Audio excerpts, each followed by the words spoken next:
তারপর অনেক গল্প, অনেক পোস্ট, অনেক আলোচনা এবং শেষকালে জানা গেল যে এটা শুধুমাত্র একটা স্টান্ট বা একটা গিমিকের মতো। তো আনোয়ার আলীর যা ব্যাপার আই হোপ সবার কাছেই ক্লিয়ার হয়ে গেছে।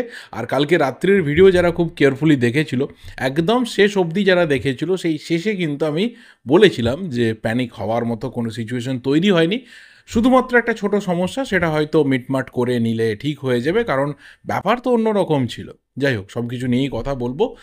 আর অবশ্যই মোহনবাগান এই জায়গা থেকে দাঁড়িয়ে আনোয়ারকে ছেড়ে দেওয়ার মতো বা আনোয়ারকে লুজ করার মতো কোনো রকম প্ল্যানিংয়ের মধ্যে ছিলই না। কেউ এখন বলতে পারে যে এই মাস আগে, ওই মাস আগে, এত মাস আগে থেকে বহু কিছু ব্যাপার সামনে ছিল। বলিনি, অনেক কিছুর জন্য বলিনি, বলতে চাইনি। ঠিক আছে, ব্যাপার যখন সামনে এসেই গেছিলো তো বলতে কে আটকে ছিল? কারণ মোহনবাগান তো তার লাস্ট ম্যাচ বহুদিন আগে খেলে ফেলেছে। তো তার মাঝে যদি কিছু কেউ বলতো, তাতে কি টিমের মধ্যে যে ব্যাপার রয়েছে বা টিমের যে একটা রান চলছে, কোথাও কি সেখানে ঘাটতি আসতো বা কোথাও প্রবলেম আসতো?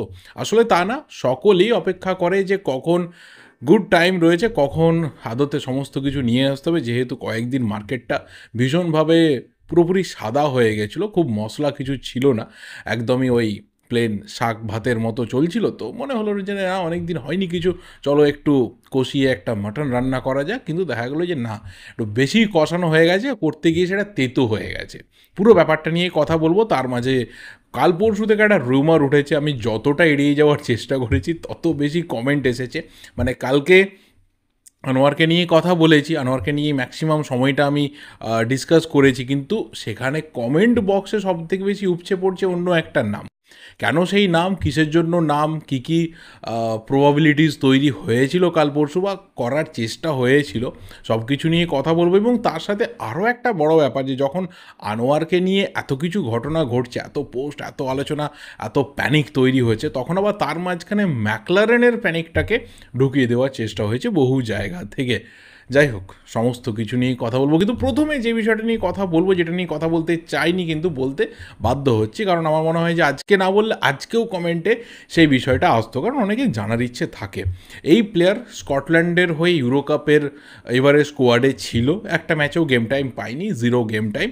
রায়ান জ্যাক দীর্ঘ 7 বছর ধরে রেঞ্জার্স এফসির ফুটবলার এবং যথেষ্ট ভালো একজন মিডফিল্ডার, এবং তার আগে আবেরদিনে কাটিয়েছে, সেখানেও দীর্ঘ সময় কাটিয়েছে। এবং যখন রেঞ্জার্সে ওর জার্নি চলেছে, তখন ইন্ডিয়াতে খেলা দুজন স্কটিশ প্লেয়ার, আপাতত কামিংসকে কি বলবে, স্কটিশ বলবে না, অস্ট্রেলিয়ান বলবে, অন্য ব্যাপার, বাট একদম পিওর স্কটিশ, গ্রেগ স্টুয়ার্টের সাথে তার ড্রেসিং রুম শেয়ার করার এক্সপিরিয়েন্স রয়েছে।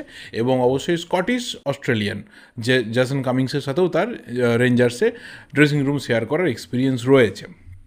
তো এই দুজন প্লেয়ারকে ইন্ডিয়ান সুপার লিগে মোহনবাগান, মুম্বাইকে, জামশেদপুরকে ফলো করা থেকে হঠাৎ করে রুমার শুরু হয়ে যায় যে এই রায়ান জ্যাক, যে দীর্ঘ সময় পর রেঞ্জার্স এফসি ছাড়তে চলেছে, সেই প্লেয়ার নাকি মোহনবাগানে টার্গেটেড রয়েছে। কারণ মুম্বাই সিটি এফসি তাদের ফুলফিল করে নিয়েছে মিডফিল্ড, যা এর আপাতত মার্কেট ভ্যালু রয়েছে বা যে জায়গা থেকে ও আসছে, সেখানে আপাতত জামশেদপুর এফসি তারা কতটা হিউজ পে করবে তার জন্য বিগ ডাউট। প্লেয়ারটা সেন্ট্রাল মিডফিল্ডার, অ্যাটাকিংয়ে খেলতে পারে, ডিফেন্সিভ মিডফিল্ডে খেলতে পারে, ইউরো কাপ খেলে আসছে সদ্য, এবং একটা ফাস্ট এক্সপিরিয়েন্স রয়েছে। মিডফিল্ডে মোহনবাগানের প্লেয়ার লাগবে। তো এই রকম প্লেয়ার যখন আবার মোহনবাগানকে ইনস্টাগ্রামে ফলো করছে, তখন তার সাথে রুমার জুড়ে দেওয়াটা খুব ইজি। কিন্তু ব্যাপারটা যে রায়ান জ্যাকের সাথে মোহনবাগানের কোনো রকম লিঙ্ক আপ আপাতত নেই, কোনোভাবে তাকে ট্র্যাক করা হয়েছে, টার্গেট করা হয়েছে, ইনিশিয়াল কোনো ইন্টারেস্ট, কোনো রকম টক্স এখনও অবধি কোনো রকম রিউমার শুনতে পাওয়া যায়নি। কিন্তু হ্যাঁ, যতগুলো এখানে লিঙ্ক আপের পয়েন্ট তুলে ধরা হয়েছিল, প্রত্যেকটা কিন্তু খুব স্ট্রং পয়েন্ট। মানে একটা পয়েন্টকেও খুব ডিরেক্টলি কিন্তু ডিনাই করে দেওয়া যাবে না। সেই জায়গাগুলো সবাই একটা কোথাও সিরিয়াসলি ধরে নিয়েছিল যে চলো এই প্লেয়ারকে মোহনবাগান নিয়ে আসছে, বাট এরকম কিন্তু আপাতত কিছু হচ্ছে না। পরবর্তী সময়ে কিছু হতে পারে কিনা সেটা পরের ব্যাপার, কারণ এই প্লেয়ারও রেঞ্জার্স এফসি ছেড়ে দিয়েছে, নতুন ক্লাবের খোঁজে রয়েছে। কিন্তু এখানে একটা বড় ব্যাপার, যে এই প্লেয়ার ভীষণভাবে চোটপ্রবণ প্লেয়ার। 12টা সিজনে সম্ভবত দেখছিলাম যে 1056 দিন ও চোটের জন্য মাঠের বাইরে ছিল, এবং তার সাথে ওই 12টা সিজনে মিস করেছে প্রায় 220-25টার মতো ম্যাচ। দ্যাটস হিউজ, যেটা একটা যে কোনো ক্লাবের জন্য। খেলেছে জাস্ট দুটো ক্লাবে, আবেরদিন এবং রেঞ্জার্সে, এরকম না যে প্রচুর ক্লাবে ঘুরেছে, কিন্তু সেই দুটো ক্লাবের হয়ে এত পরিমাণে ও ম্যাচ মিস করেছে যে সেটা ধারণার বাইরে। তবে অবশ্য টপ লেভেলে ফুটবল খেলেছে, Scottish Premiership, UEFA Europa league, UEFA champions league, বহু জায়গাতে ফুটবল খেলার অভিজ্ঞতা রয়েছে। স্ট্রং একজন প্লেয়ার, ন্যাশনাল টিমের প্লেয়ার, এবং সদ্য ইউরো কাপে টিমের সদস্য ছিল, মানে তার ইম্পর্টেন্সটা বুঝতে পারা যায়। তো এরকম একজন প্লেয়ারকে ইন্ডিয়ান সুপার লিগে দেখতে পেলে খুব ভালো হবে। কিন্তু আবারও বলছি, মোহনবাগানের সাথে এখন অবধি কোনো লিঙ্ক আপ নেই। যারা জানতে চেয়েছিলেন, যাদের কাছে এয়ারটা ক্লিয়ার হওয়া দরকার ছিল, আই হোপ সেটা ক্লিয়ার হয়েছে। তো অনেককে রিপ্লাই করেছিলাম, তারপর মনে হলো যে এত রিপ্লাই করে তো লাভ হবে না কিছু, চলো ভিডিওর মাধ্যমে বলে দেওয়া যাক। দ্বিতীয় যে প্লেয়ারকে নিয়ে কথা বলবো, সেই প্লেয়ার অবশ্যই কিন্তু জেমি ম্যাকলারেন। আমি জানি না হঠাৎ করে তাকে নিয়ে কী জন্য আবারও বাজার গরম করার চেষ্টা করা হয়েছে বিভিন্ন জায়গা থেকে। পরিষ্কার ব্যাপার যে জেমি ম্যাকলারেনের সাথে মোহনবাগানে কিন্তু সব ধরনের ডিল ফিল যা রয়েছে সেটা ডান হয়ে পড়ে রয়েছে। অ্যানাউন্সমেন্ট কেন মোহনবাগানের তরফ থেকে আসছে না সিরিয়াসলি জানি না। অনেকে জিজ্ঞাসা করে যে মোহনবাগান কবে অ্যানাউন্সমেন্ট করছে বলো। এটা জানলে ভাই আমি এখানে সিরিয়াসলি বসে থাকতাম না, আমি আরামসে মোহনবাগানের যে মিডিয়া টিম রয়েছে সেখানে বসে হয়তো কাজ করতাম, আমার প্রয়োজন থাকতো না এখানে এসে ভিডিও বানানোর। কিন্তু আমি সিরিয়াসলি জানি না যে এক্স্যাক্ট কোন ডেট রয়েছে মোহনবাগান মিডিয়া টিমের কাছে যে সেই দিনকে ওরা প্লেয়ার অ্যানাউন্সমেন্ট করবে। তবে অবশ্যই যখন সমস্ত কিছু ক্লিয়ার হয়ে যাবে তখন অ্যানাউন্সমেন্ট নিশ্চিতভাবে এসে যাবে। মাঝে মাঝে হঠাৎ করে একটা করে ইনফরমেশন ঢোকে, এই বুঝি কাল পরশুর মধ্যে হচ্ছে, আমিও বলার চেষ্টা করি। তবে অবশ্যই আগে গিয়ে আর বলবো না যতদিন অ্যানাউন্সমেন্ট হচ্ছে, বা যেদিন হবে হবে। তবে এই প্লেয়ারকে নিয়ে অন্য কোথাও কোনো রকম চর্চা নেই। দীর্ঘ সময় ধরে আমরা জানতাম, নতুন কোনো ব্যাপার না, যে ইরান থেকে, সৌদি আরব থেকে, MLS থেকে এবং তার নিজের দেশ অস্ট্রেলিয়া থেকেও বেশ কিছু ক্লাবের অফার রয়েছে। সৌদি আরবের যে অফার ছিল সেটা খুব একটা লুক্রেটিভ অফার ছিল না, খুব স্বাভাবিক ব্যাপার। তারা টপ যে টিমগুলো রয়েছে তারা টার্গেট করবে না, একদম লোয়ার টিমগুলো টার্গেট করেছিল। MLS এর ক্ষেত্রেও তাই, সেখানে খুব বেশি প্লেয়ারকে ওরা বিরাট কিছু হাই পেমেন্টে নিয়েই যাবে না। এবং ইরান আমরা জানি যে তাদের পেমেন্টও খুব হাই হবে না, যেটা মোহনবাগান অন্তত অফার করেছিল, যেটা ইন্ডিয়ান সুপার লিগে এখনও অবধি সেই জায়গাটা তৈরি হয়নি, যে প্রচুর পরিমাণে প্লেয়ারের একটা পুল রয়েছে বা প্রচুর ভালো ভালো প্লেয়ারকে অ্যাট্রাক্ট করা যাবে। তো এই ধরনের প্লেয়াররা খুব বেশি স্যালারি পাবে না, আমাদের কাছে এরাই অনেক বড় প্লেয়ার। তো সেই কারণে কিন্তু ইন্ডিয়ান সুপার লিগে এই প্লেয়াররা অনেক বেটার স্যালারি পায়, মোহনবাগান সেটা ওকে পে করছে।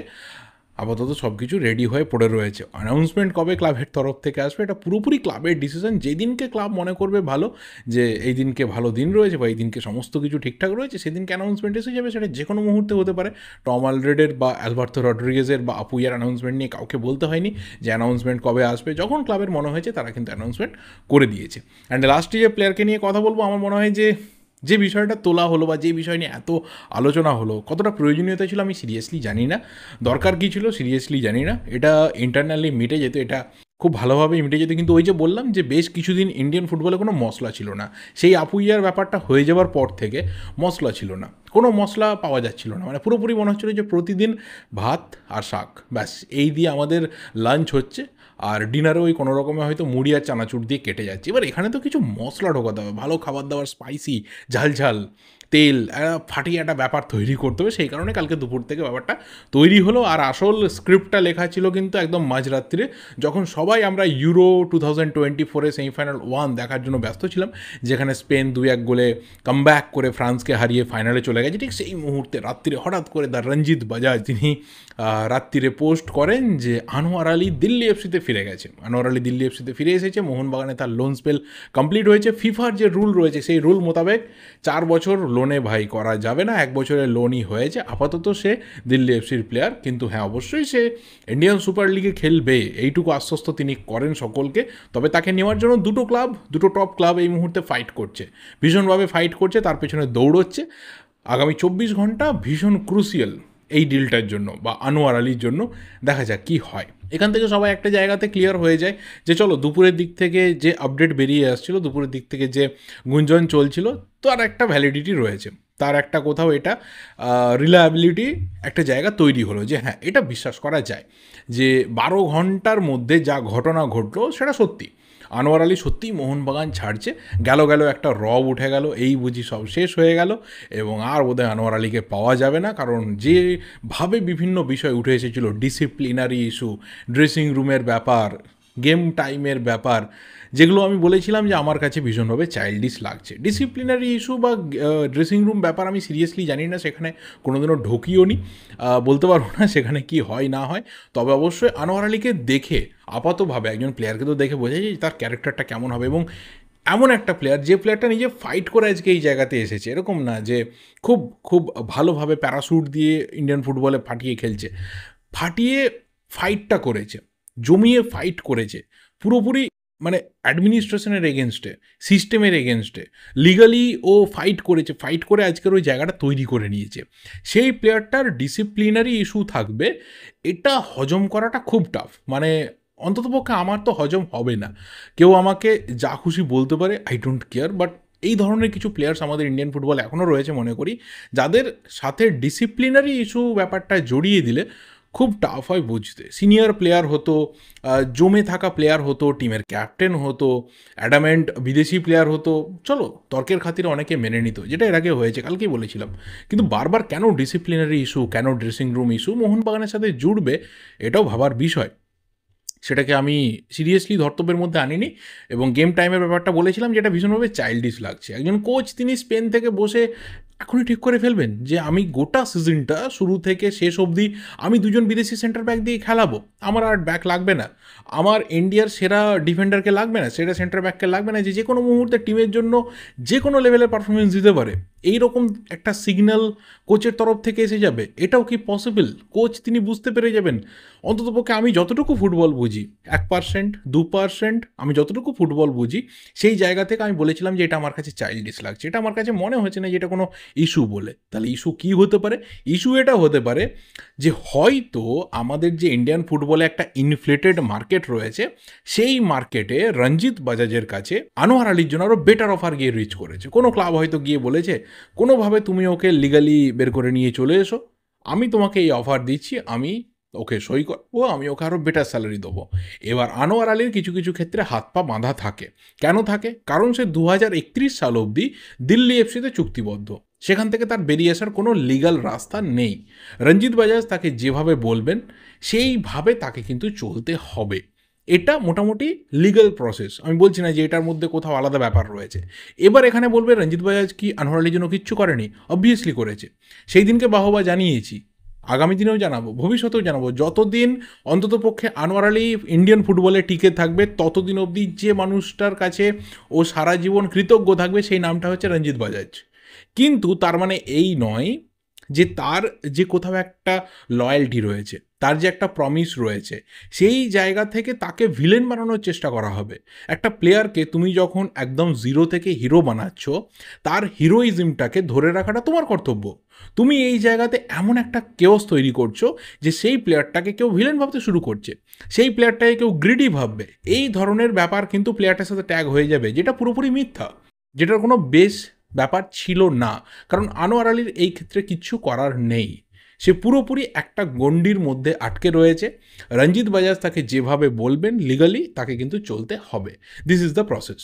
এবার আমি জানি না এর মাঝখানে দিল্লি এফসির সাথে বা রঞ্জিত বাজাজের সাথে আইএসএলের কোন ক্লাবের কথা হয়েছে, অনেক জায়গা থেকে দুটো ক্লাবের নাম বলা হয়েছে, বাট যেহেতু আমি জানি না, আমি কারোর নাম নিতে পারবো না। যারা জানেন তারা দায়িত্ব নিয়ে নাম নিয়েছেন যে অন্য কোনো ক্লাব থেকে তার সাথে কথাবার্তা বলা হয়েছিল যে তুমি ওকে নিয়ে এসো, আমরা বেটার অফার দেবো, হয়ে যাবে। কালকেও আমি বলেছিলাম যে হয়তো বেটার কোনো অফার তার কাছে রিচ করছে, বাট সেটা কোন ক্লাব আমি জানি না। যারা জানে তারা বলেছে যে কোনো ক্লাব হতে পারে, আইএসএলের বাকি 12টা ক্লাবের মধ্যে যে কেউ হতে পারে এক্সেপ্ট হায়দ্রাবাদ এফসি। এবার এখানে যেটা মেন ব্যাপার, এখানে যেটা মেন ইস্যু, সেই ইস্যুটা এটাই যে ফাইনালি আপাতত যে রুলটাকে রঞ্জিত বাজাজ তিনি সামনে নিয়ে এসেছিলেন, যে ফিফার যে নিয়ম রয়েছে সেই নিয়ম অনুযায়ী 4 বছর তাকে লোনে রাখা যাবে না, তো আমরা আগে থেকেই জানতাম, কালকেও তো শেয়ার করেছি, কালকেও ডিসকাস করেছি যে 4 বছরে তো লোন হয় না একটা প্লেয়ারের, তাকে আবারও লোন রিনিউ করতে হবে। আর এই রুল ফিফার তো আজকের না, ফিফা তো এই রুলটাকে নিয়ে এসেছে 2022 সালে, তারপর 2023 মার্চ থেকে এটা অফিসিয়ালি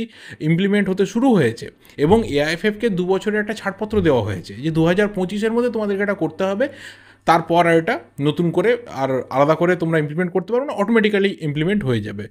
এই কারণে আমাদের এআইএফএফ কিন্তু এটাকে এখনও ইমপ্লিমেন্ট করেনি। এটা হচ্ছে মেন একটা মোহনবাগানের কাছে প্লাস পয়েন্ট। এই প্লাস পয়েন্টেই মোহনবাগান কিন্তু আনোয়ার আলীকে ধরে রাখতে সক্ষম হচ্ছে, যেহেতু তার সাথে যখন মোহনবাগানের চুক্তি হয়েছিল তখন ফিফার তরফ থেকে এই রুল জারি হয়ে গেলেও আমাদের এখানে ইন্ডিয়ান ফেডারেশন কিন্তু সেই রুলটাকে চালু করেনি, যেটা চালু হবে 2025 থেকে। অর্থাৎ 2025 অবধি কিন্তু আনোয়ার আলীর যে চুক্তি রয়েছে সেই চুক্তি ভ্যালিড থাকবে। কিন্তু এখানে মোহনবাগান ম্যানেজমেন্ট বলছে যে যখন তার সাথে কন্ট্রাক্ট হয়েছিল, যেহেতু এই রুল লাগু ছিল না, সেই রুলটা যেই অবস্থাতে ছিল সেই অনুযায়ী তার সাথে 4 বছরের চুক্তিই থাকবে। কিন্তু আপাতত যেটা লিগ্যাল প্রসেস রয়েছে সেটা 2025 অবধি থাকলো, যেটা রঞ্জিত বাজার চাইছিলেন যে একটা কোথাও খেলা খেলতে এখানে মোহনবাগান এগিয়ে আসবে, একটা মোটা অঙ্ক দেওয়ার চেষ্টা করবে, লোন ফিটা বাড়ানোর চেষ্টা করবে, স্যালারিটা বাড়ানোর চেষ্টা করবে, সেটা আপাতত হচ্ছে না। যে চুক্তি 2023-এ হয়েছিল সেই চুক্তিই কিন্তু জারি থাকছে। 23-24-এর মতো ওই একই সেম চুক্তিতে কিন্তু 24-25-এও অটোমেটিক্যালি আনোয়ার আলী মোহনবাগানের লোন প্লেয়ার হিসেবে থেকে যাচ্ছে। বাকিটা 2025 সালে আবারও দেখা যাবে যে কী হয়। কিন্তু কালকেই বলেছিলাম যে এত ইজিলি কিন্তু মোহনবাগান এই প্লেয়ারকে লুজ করার কথা ভাবনা চিন্তাই করবে না, কারণ যে ব্যাকআপ অপশনসরা রয়েছে তারা যদি কোথাও ফার্স্ট চয়েস হয় বা তারা যদি এই দুজন বিদেশি সেন্টার ব্যাকের ব্যাকআপ হয়, সেটা ব্যাকফায়ার করবে, সেটা কখনোই কিন্তু মোহনবাগানকে হেল্প করবে না। তো এই জায়গা থেকে দাঁড়িয়ে মোহনবাগান পুরো ফ্রন্ট ফুটে খেললো, লিগ্যাল যা ব্যাপার রয়েছে সেটাকে সামনে নিয়ে এলো।